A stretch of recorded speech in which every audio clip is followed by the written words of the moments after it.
Hello everyone, in this video I'll show you how to convert any website into a mobile app without writing a single line of code. First, open a website to app builder such as Median.co once you're on the platform, find the URL field and paste the homepage link of the website you want to turn into an app. Make sure you enter the correct URL so the platform can load your website properly.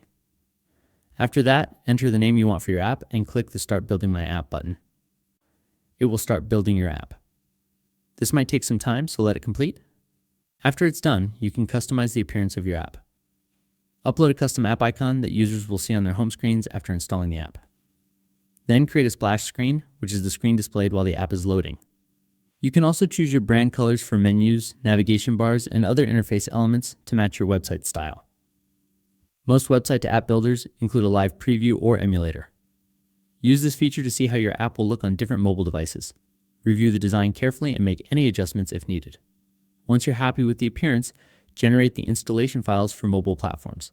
For Android, create either an APK or AAB file.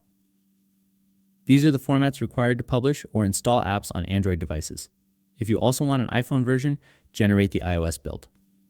Depending on the platform, you may receive an IPA file or use the builder's built-in iOS publishing service. When the build process is finished, download the generated files. Your website has now been converted into an app. Thanks for watching.